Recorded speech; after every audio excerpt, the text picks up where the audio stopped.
পৰিকল্পিতভাৱে আমাৰ আন্দোলনটোক বাধাগ্ৰস্ত কৰাই নহয়, আজি তেওঁলোকে আমাৰ ওপৰত আক্ৰমণ কৰিম বুলি তেওঁলোক আজি সংসদত আহিছিল। আপোনালোকে সকলোৱে জানে যোৱা 2-3টা সপ্তাহ সংসদৰ চৌহদত কংগ্ৰেছ আৰু বিৰোধী ৰাজনৈতিক দলবিলাকে প্ৰতিবাদ কৰি আছিলে। আমি কেতিয়াও তেওঁলোকৰ প্ৰতিবাদত বাধাৰ প্ৰাচীৰ হিচাপে থিয় দিয়া নাছিলোঁ। কিন্তু আজি আমি যেতিয়া প্ৰতিবাদ কৰিবলৈ আহিছিলোঁ, ইণ্টেনশ্যনেলি ডেলিবাৰেটলি ৰাহুল গান্ধী আৰু কংগ্ৰেছৰ ইণ্ডিয়া এলায়েন্সৰ সাংসদসকলে আক্ৰমণ কৰাৰ পৰিকল্পনাৰে প্ৰৱেশ কৰিছিল আৰু আক্ৰমণক কাৰ্যতঃ বাস্তৱায়িত কৰিছিল। গতিকে এই ঘটনা ভাৰতবৰ্ষৰ সংসদীয় ইতিহাসৰ এটা কলা অধ্যায় হিচাপে লিখা থাকিব।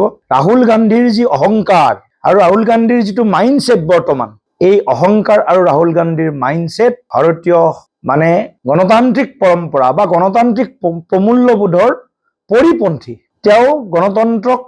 তেওঁৰ পৰিয়ালে গণতন্ত্ৰক বিশ্বাস নকৰে, গণতন্ত্ৰক ভৰিৰে মোহাৰিছিল, ৭৫ চনতো মোহাৰিছে, কেইবাবাৰো মোহাৰিছে। গতিকে ৰাহুল গান্ধীৰ যিটো লৰা ৰজাৰ যিটো তেওঁৰ এটিচিউড দেখাইছে, এই গোটেই ঘটনাটো ভাৰতবৰ্ষৰ জনগণে কেতিয়াও মাফ নকৰিব। আৰু মই ভাবোঁ ৰাহুল গান্ধী ডাঙৰীয়াই ক্ষমাটো নিবিচাৰে, কাৰণ তেওঁৰ ইমান প্ৰচণ্ড অহংকাৰ।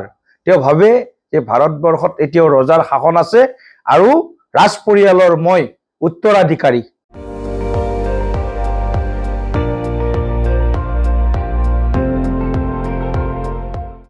আপুনি চাই আছে ND24, সৰ্বশ্ৰেষ্ঠ নহয়, সৰ্বোত্তমৰ দৌৰ।